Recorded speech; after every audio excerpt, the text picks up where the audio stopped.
Hello everyone, इस video में हम पढ़ेंगे national commission for protection of child rights के बारे में, जिसे हम बाल संरक्षण आयोग भी कहते हैं। ठीक है ना। तो इसको प्री के हिसाब से पढ़ना है तो हमको फैक्चुअल चीज़ें पता होनी चाहिए। हालांकि मेंस में भी ये टॉपिक आता है कि गवर्नमेंट का बच्चों के लिए या बाल संरक्षण के लिए कौन कौन से पॉलिटिकल मूव्स लिए गए हैं या राजनीतिक रूप से कितने सक्रिय रहे हैं देश में बच्चों के अधिकारों के संरक्षण के लिए। ठीक है ना। क्योंकि आपको हर कैटेगरी के लिए अलग अलग पढ़ना है। पेपर 2 पार्ट 2 का ये भाग रहता है जिसमें आपके सोशल इश्यूज आते हैं। तो वहाँ पर महिलाओं के लिए, बच्चों के लिए, गर्ल्स के लिए और SC/ST कम्युनिटीज़ के लिए अलग अलग आपको सारी चीज़ें पढ़ना होता है। तो यहाँ पर हम बच्चों के लिए फोकस करके पढ़ेंगे और जो भी चीज़ें इस इशू से रिलेटेड रहेंगी वो आपकी कवर कर दी जाएंगी। ठीक है ना। तो हालांकि यहाँ मुख्य रूप से हमको बालकों के बारे में ही पढ़ना है और यहाँ कमीशन को उद्देश्य से यहाँ पर पढ़ाया गया है। तो सबसे पहले आपको पता होना चाहिए कि ये जो कमीशन बनाया गया है जो बच्चों के अधिकारों के लिए काम करता है वो, और बच्चों से हमारा मतलब है 18 साल तक से छोटे सभी लड़के और लड़कियां। ठीक है ना। तो इस कमीशन का मेन उद्देश्य क्या है, हमें सबसे पहले ये पता करना है। ठीक है ना। तो देखो, इस कमीशन का ये पहला उद्देश्य ये है कि जितने भी कानून, पॉलिसीज, प्रोग्राम और मैकेनिज्म होती हैं उनको बच्चों के अधिकारों के साथ उनको एक कोऑर्डिनेशन में लेके आना है। ठीक है ना। और साथ साथ में हमारे संविधान में भी बच्चों के अधिकारों के लिए बात की गई है, उनके साथ उनको एक प्लेटफॉर्म पे लेके आना है कि सभी चीज़ें एक रूप एक साथ जो है रेलेवेंट होनी चाहिए, अलग अलग नहीं बात करनी चाहिए। तो जितने भी कानून, पॉलिसीज, प्रोग्राम होंगे और संवैधानिक जो भी प्रावधान है उन सबको एक कंसॉर्ट में लेके आना है। साथ साथ में आपको पता है भारत ने जो 1989 में 1989 में जो यूनाइटेड नेशन कन्वेंशन हुआ था राइट्स ऑफ द चाइल्ड, बच्चों के अधिकारों के बारे में, उसको भी 92 में रेटिफाई किया हुआ था। तो इन सब चीज़ों को जो है एक साथ लेके रखना और मुट्ठी में एक साथ सबको पकड़ के रखना है किसका काम है, इस कमीशन का काम है जो बच्चों के अधिकारों के संरक्षण के लिए काम करता है। ठीक है ना। तो इसका उद्देश्य यह सुनिश्चित करना है कि सभी कानून, नीतियां, कार्यक्रम और सभी प्रशासनिक तंत्र जो है भारत के संविधान में निहित बाल अधिकारों के दृष्टिकोण और बाल अधिकारों पर जो संयुक्त राष्ट्र कन्वेंशन है उसके अनुरूप हो। ये इनका मेन ऑब्जेक्टिव है। इस बात को हमको अच्छे से याद रखना है। अब थोड़ी सी हम हिस्ट्री जान लेते। तो मैंने आपको भी बताया कि यूनाइटेड नेशन का कन्वेंशन हुआ था जो था राइट्स ऑफ चिल्ड्रन के ऊपर, मतलब बच्चों के अधिकारों के ऊपर। कब हुआ था? 1989 में। और भारत ने इसको कब रेटिफाई किया था? 1992 में इसको जो भारत ने स्वीकृत किया था।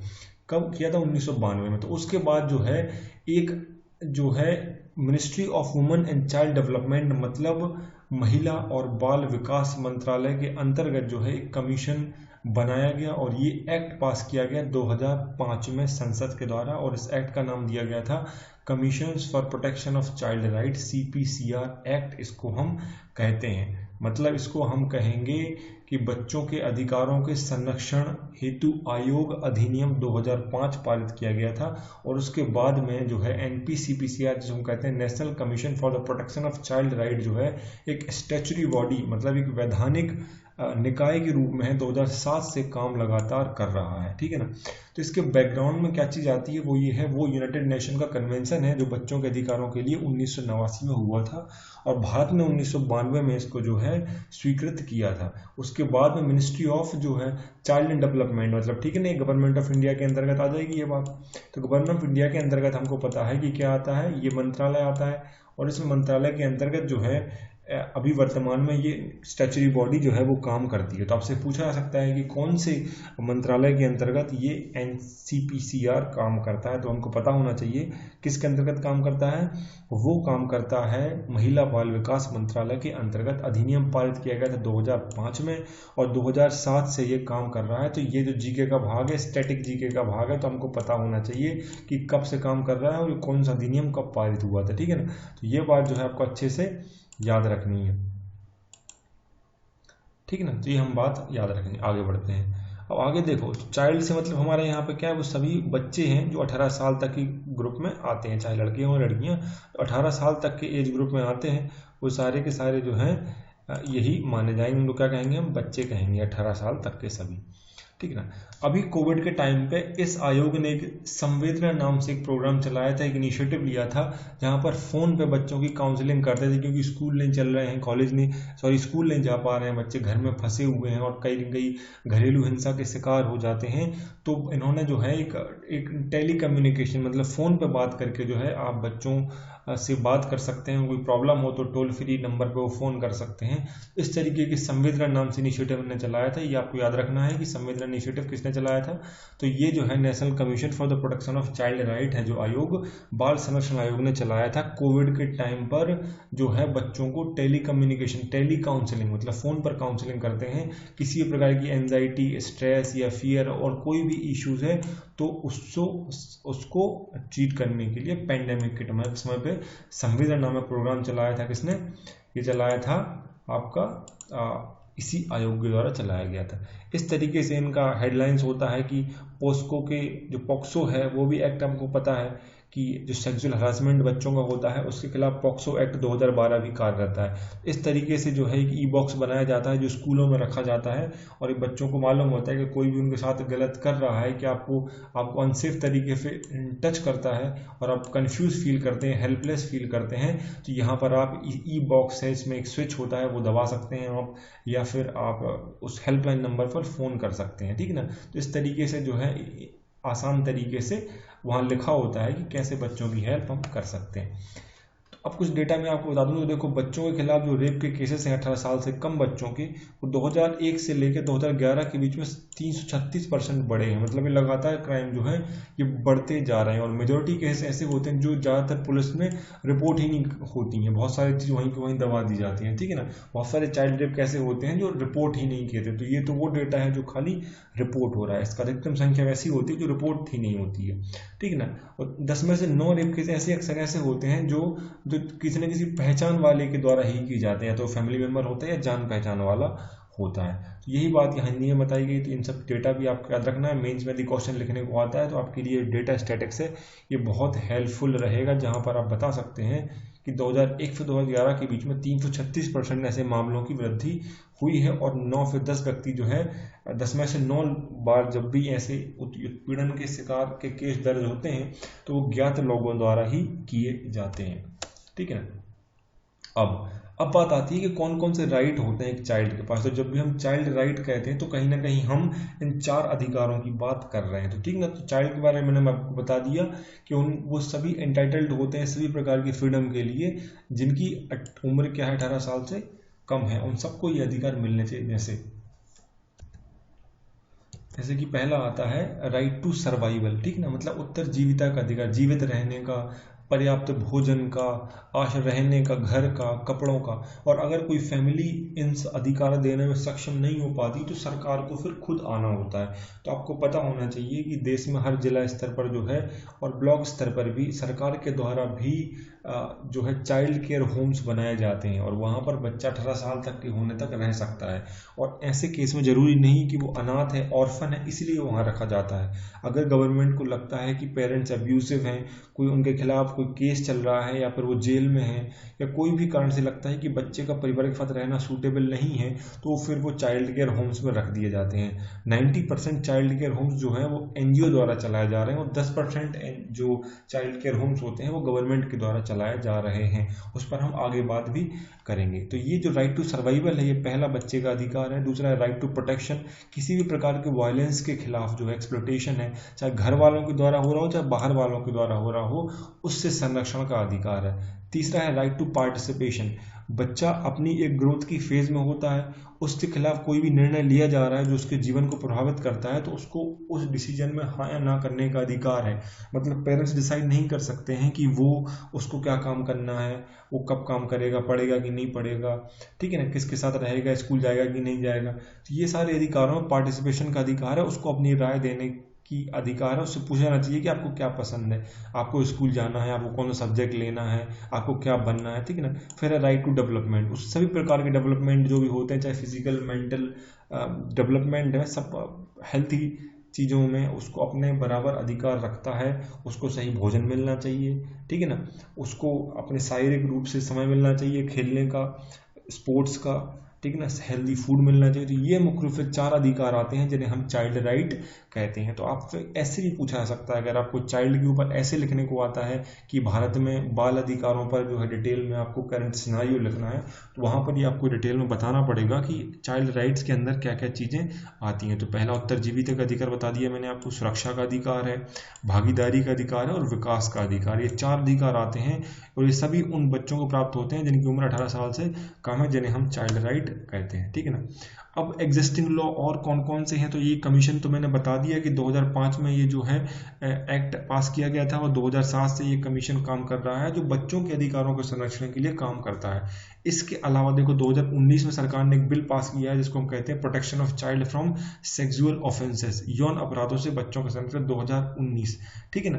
तो इसमें आपको पता है कि माइनर के साथ जो रेप केस होते हैं तो वहाँ पर मृत्यु दंड के प्रावधान है, कैपिटल पनिशमेंट दे दी जाएगी। तो इस प्रकार के प्रोविजंस वहाँ पर किए गए हैं। दूसरा है जुवेनाइल जस्टिस एक्ट। ये आपने 2015 के आसपास बहुत न्यूज़ में सुना होगा कि 2012 में आपको पता है कि जो निर्भया केस हुआ था तो उसमें जो रेप विक्टिम 6 लोग थे उनमें एक बच्चा ऐसा था जिसकी उम्र उस समय 18 साल से कम थी। तो उस प्रकार के जो आईपीसी के प्रावधान थे वो सारे के सारे रेप केस के प्रावधान उस बच्चे पर नहीं लग रहे थे। तो पूरे देश में बहुत विरोध हुआ था कि इतना बुरा इन लोगों ने किया है, इस पर भी वैसे ही प्रावधान लगने चाहिए। तो सरकार 2015 में फिर ये कानून लेके आई थी जिसे हम कहते हैं जुवेनाइल जस्टिस एक्ट 2015। इसमें यह कहा गया था कि 16 से 18 साल तक के वो सभी बच्चे जो बहुत हीनस क्राइम में, बहुत ही गंदे अपराध में लिप्त पाए जाते हैं, जैसे कि किसी को जान से मारना या फिर रेप केस, तो उनमें उनको भी जो है एडल्ट ही माना जाएगा। 16 से 18 साल तक के बच्चों को भी एडल्ट ही माना जाएगा अगर वो बहुत ही गंभीर अपराध करते हैं तो। ठीक है ना। और आपके देश में अभी जो ऑर्फन के लॉ होते हैं, अडॉप्शन के लॉ होते हैं, किसी भी अनाथ बच्चे को आपको गोद लेना होता है तो वो भी जुवेनाइल जस्टिस एक्ट के अधिनियम के अंतर्गत ही उसमें सारे प्रावधान दिए गए हैं कि आपको कैसे क्या करना पड़ेगा। इस प्रकार से आपको पता होना CWC's गठन का प्रावधान भी इसी के अंतर्गत किया गया है। इनको हम कहते हैं कमिटी, चाइल्ड वेलफेयर कमिटीज होती हैं, CWC's होती हैं। ठीक है ना। तो ये कमिटीज होती हैं ऑन चाइल्ड वेलफेयर। ठीक है ना। तो ये काम करती हैं बच्चों के देखभाल के लिए जिला स्तर पर, डिस्ट्रिक्ट लेवल पर। ठीक है ना। तो ये ही ध्यान रखते हैं कि जिले में सब कुछ सही हो रहा है कि नहीं हो रहा है। ठीक है ना। यदि शेल्टर होम्स बनाए जाते हैं जिले स्तर पर, जो बच्चों के केयर होम्स होते हैं उनको केयर करने का प्रावधान भी इसी के अंतर्गत किया गया है। तीसरा 2012 हमको पॉक्सो एक्ट पता ही है कि protection of child from sexual offences. ठीक है ना। तो इसमें जो है ये पॉक्सो में ये जो रिसेंट हुआ था यहाँ पर अपडेट किया गया था। ठीक है ना। तो बहुत, क्योंकि माइनर जो बच्चे होते हैं उनके साथ बहुत ज़्यादा इस प्रकार के ऑफेंसेस हो रहे थे जो उनकी उम्र बहुत कम होती है। तो इसमें जो प्रावधान है वो बाद में सरकार ने परिवर्तन किए थे 2019 में, जिससे मृत्यु दंड तक के प्रावधान किए गए हैं यदि माइनर उम्र में रहता है तो। इसके अलावा राइट टू एजुकेशन, बच्चों को हमको पता है कि ये संवैधानिक संशोधन कर दिया गया है आर्टिकल 21A में कि बच्चों को जो है प्रारंभिक स्कूली शिक्षा फ्री में मिलनी चाहिए और उनको इस एजुकेशन प्राप्त करने का अधिकार है। तो उसको लागू करने के लिए जो है ये आयोग देखता रहता है कि बच्चों को एजुकेशन प्राइमरी मुफ्त में और सबको मिल पा रहा है कि नहीं मिल पा रहा है। ऐसा तो नहीं कि पेरेंट्स स्कूल नहीं भेजना चाह रहे हैं। ठीक है ना। इस प्रकार दूसरा 5वां है चाइल्ड लेबर, मतलब बाल श्रम निषेध अधिनियम 1988 लागू है, जिसमें 14 साल तक के सभी बच्चों को किसी भी प्रकार के गंभीर कारण में लगाने पर या फिर उनसे लेबर कराने पर जो है जो कानूनी उपबंध किए गए हैं। और 6वां है provision of child marriage act 2006, बाल विवाह निषेध अधिनियम 2006। ये 6 कानून जो है देश में आपको पता होना चाहिए कि बच्चों के अधिकारों के संरक्षण के लिए कार्य कर रहे हैं। इसके अलावा भी बहुत सारे हैं लेकिन ये मेन है, इनके बारे में आपको बेसिक चीज़ें पता होनी चाहिए। ये बात हिंदी में भी यहीं पर समझाई हुई है कि बाल विवाह निषेध अधिनियम है, बाल श्रम निषेध अधिनियम 1988 है, शिक्षा का अधिकार अधिनियम 2009 है, पॉक्सो एक्ट 2012 जिसमें 2019 में संशोधन किया गया है, और किशोर न्याय जुवेनाइल जस्टिस एक्ट 2015 है जिसमें सरकार को ये संशोधन करना पड़ा 2015 में निर्भया केस के कारण, क्योंकि उसमें एक विक्टिम 18 साल से कम का था। ठीक है ना। तो ये बात आपको बेसिक चीज़ें सब कुछ पता होनी चाहिए एग्जिस्टिंग लॉज के बारे में। अब हम देखते हैं कि एक कमीशन का स्ट्रक्चर कैसा होता है। ठीक है ना। तो इसमें एक चेयरमैन होता है, कुछ फुल टाइम मेंबर्स होते हैं और एक मेंबर सेक्रेटरी होता है जो एडमिनिस्ट्रेशन का एक सीनियर IAS ऑफिसर होगा। ठीक है ना। तो जो आपको पता होना चाहिए कि जो चेयरमैन होता है वो सेंट्रल गवर्नमेंट के द्वारा नॉमिनेट होता है और वो 65 साल तक की उम्र तक अपने पद पर रह सकता है और एक इस पद को धारण करने की अधिकतम जो अपॉइंटमेंट है वो 3 साल तक के लिए होता है। ये बात भी हमको अच्छे से पता होनी चाहिए कि सेंट्रल गवर्नमेंट के द्वारा अपॉइंट किए जाते हैं, पार्लियामेंट के द्वारा नहीं होते हैं, गवर्नमेंट के द्वारा होते हैं 3 साल तक के लिए। मेंबर्स भी 3 साल के लिए होते हैं और अधिकतम उम्र होती है 65 साल, ठीक है ना। इसके अलावा फुल टाइम मेंबर होते हैं 6 मेंबर, 6 सदस्य होते हैं जो फुल टाइम होते हैं। इसमें 2 महिलाएं भी होना जरूरी है, 2 महिलाएं इसमें होती हैं, ठीक है ना। इसके बाद हम देखें तो जो मेंबर्स होते हैं उनकी उम्र के लिए 60 साल तक का प्रावधान है, लेकिन कार्यकाल 3 साल तक का ही बताया गया है, ठीक है ना। इसके अलावा मैंने आपको बता दिया कि एक मेंबर सेक्रेटरी होता है जिसको इस फील्ड में एक्सपीरियंस होता है, जो सेक्रेटरी लेवल का आदमी होता है, जिसको देश में एक सीनियर IAS ऑफिसर जिसको इस फील्ड का एक्सपीरियंस होता है, उसको जो है मेंबर सेक्रेटरी बनाया जाता है। ये जो सदस्य हैं 6 डिफरेंट फील्ड से चुने जाते हैं जिनको एक्सपीरियंस होता है इन 6 फील्ड में, जैसे कि एजुकेशन है, चाइल्ड हेल्थ केयर है, जुवेनाइल जस्टिस है, एलिमिनेशन ऑफ चाइल्ड लेबर है, चाइल्ड साइकोलॉजी है और child laws relating to child, ठीक है। तो इस 6 फील्ड से 6 मेंबर चुने जाते हैं। तो याद रखना, एक चेयरमैन और 6 सदस्य होंगे और ये सभी लोग 3-3 साल के लिए चुने जाते हैं।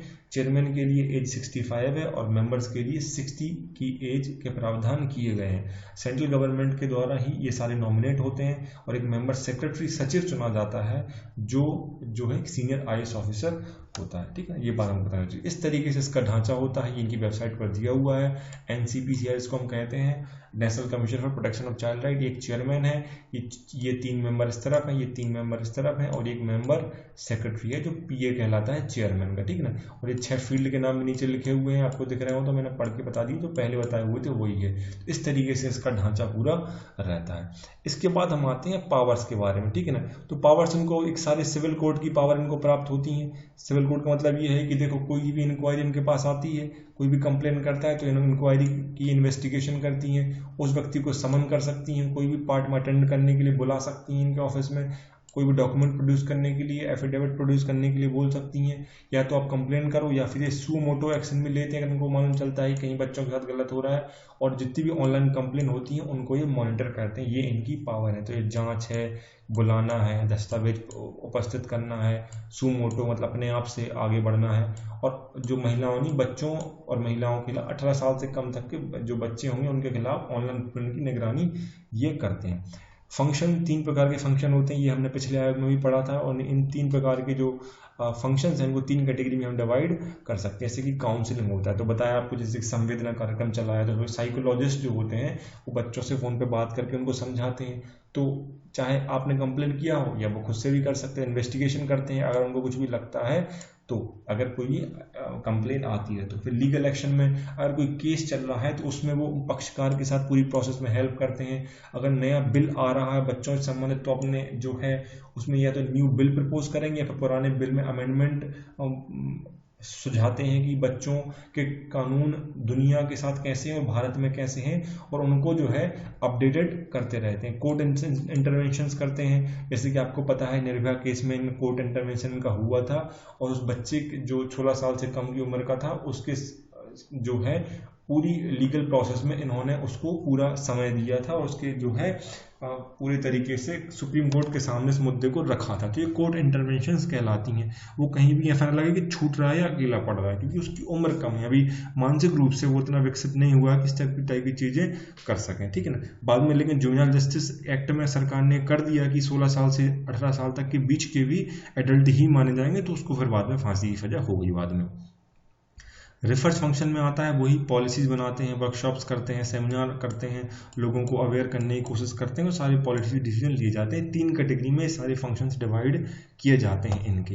इसके अलावा भी बहुत सारी चीज़ें हैं जिनको मैं जैसे आपको बताऊं कि जैसे कि जनरली हम बात करें तो सभी सोसाइटीज़ में बच्चों की कानून जो अधिकार हैं उनके खिलाफ साक्षरता का प्रसार करना, ठीक है। जैसे कि स्कूलों में उन्होंने नोटिफिकेशन लगा देते हैं, बड़े बड़े होर्डिंग्स लगा देते हैं, बॉक्स रख देते हैं, ठीक है ना। और अगर किसी भी उन समय ऐसा लगता है कि जो भी जुवेनाइल कस्टोडियल होम्स बनाए जाते हैं जहाँ पर छोटे बच्चों ने अपराध किए उनको रखा जाता है, तो वो देखते हैं, उनकी निगरानी करते हैं कि वो बच्चों के हिसाब से हैं कि नहीं है। सभी इंक्वायरी किया तो सुओ मोटो कंप्लेन करते हैं अगर उनको लगता है कि कहीं बच्चों के अधिकारों के वायलेट हो रहे हैं, ठीक है ना, या फिर डिप्राइव उनको कमी रखी जा रही है। और जो एग्जिस्टिंग लॉ है उनको एग्जामिन में रिव्यू करते हैं, ठीक है ना। तो जितने भी कानून हैं उनको शिकायतों की पूछताछ करेंगे, जांच करेंगे, जहां उल्लंघन हो रहा हो निरीक्षण करेंगे। वो किशोर हिरासत घर जो होते हैं, वो जुवेनाइल जो रेसिडेंशियल होम बनाए जाते हैं जहाँ बच्चों को रखा जाता है, क्योंकि छोटे के बच्चों को वैसे ही जेल में नहीं रखा जाता है, वो हिरासत घर कहलाते हैं, कस्टोडियल होम्स होते हैं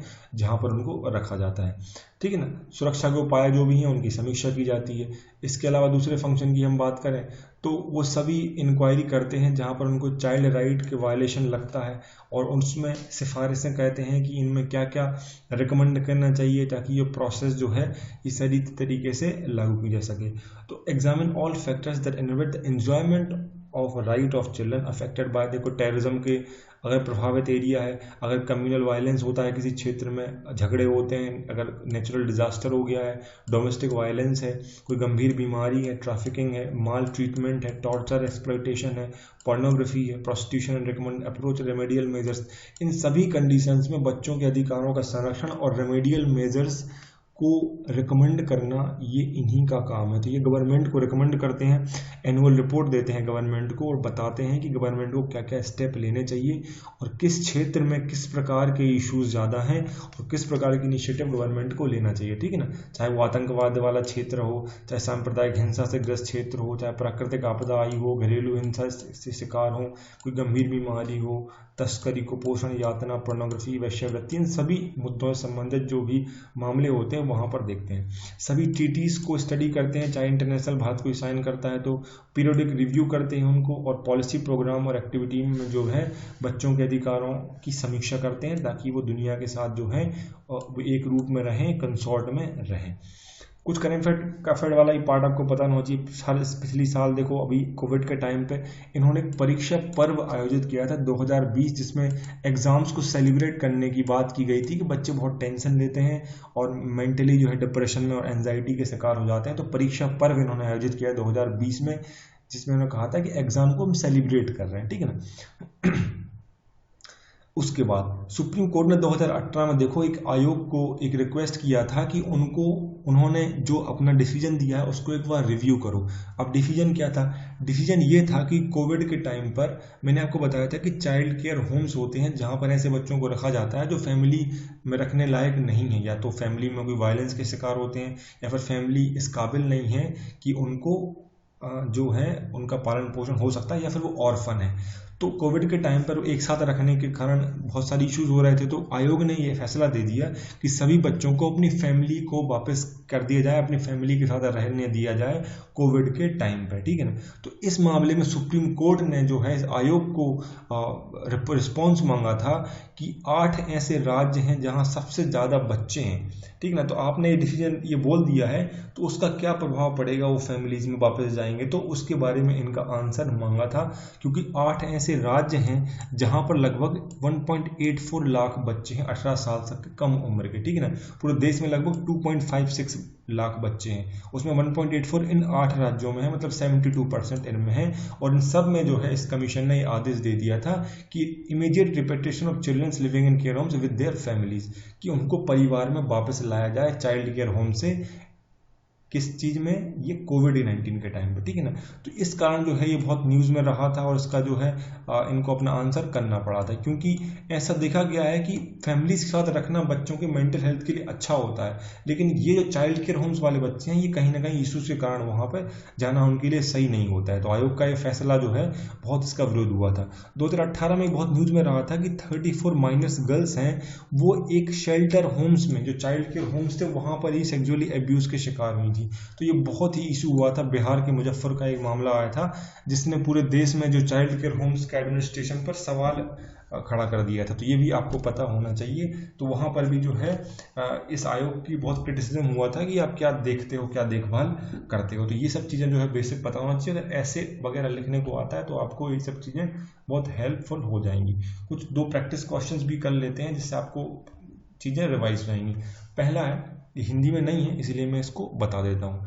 consider following statement about the national commission for child right.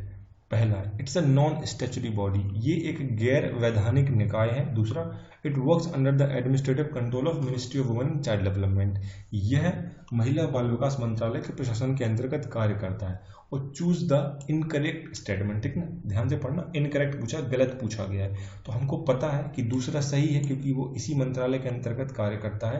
पहला जो है ये गलत है, क्यों? क्योंकि ये स्टैच्यूटरी बॉडी है, 2005 में कानून आया था, ठीक है, ये हमको पता है 2005 में कानून आया था। और आयोग काम करना कब से शुरू किया था? 2007 से काम करना शुरू किया था। तो इस तरीके से ये जो है स्टैच्यूटरी बॉडी है, तो जो गलत हो जाएगा वो पहला हो जाएगा, तो 1 would be the correct answer. Second question है परीक्षा पर्व इनिशिएटिव और ऑर्गेनाइज्ड बाय, ठीक है, तो ये नहीं पता है तो कंफ्यूज आपको कर सकता है, क्योंकि एजुकेशन वाली चीजें एचआरडी के अंतर्गत आती हैं, ठीक है, ह्यूमन रिसोर्स डेवलपमेंट, तो ये नहीं है, हम पता है। हेल्थ एंड फैमिली का लगता है तो ये भी नहीं है। सही क्या है? वुमेन एंड चाइल्ड डेवलपमेंट, और हमको पता है नीति आयोग के द्वारा भी नहीं होते, क्योंकि बहुत सारे इनिशिएटिव नीति आयोग द्वारा भी होते रहते हैं, इसलिए कंफ्यूज कर सकता है आपको। सही आंसर क्या होगा? 3। इस सब चीज़ें आपको मेंस के हिसाब से मैंने और प्री दोनों के हिसाब से बता दी। फैक्चुअल चीज़ें आपको प्री के लिए याद रखना है, और लेकिन आपको यदि चाइल्ड राइट्स के बारे में मेंस में भी लिखने को आएगा तो मुझे उम्मीद है कि अब आप लिख पाओगे। बहुत सारा कंटेंट आपके पास इकट्ठा हो गया है, इसको अच्छे से नोट्स बना के आप रिवाइज करना, तो सारी चीज़ें आपको क्लियर हो जाएंगी। मुझे उम्मीद है कि आपके लिए हेल्पफुल रहा होगा। अपना कमेंट करके अपना फीडबैक जरूर देना और बताना कि क्या इम्प्रूवमेंट हो सकता है और आपके लिए हेल्पफुल रहा या नहीं रहा। Thank you so much for watching and all the best for your exam.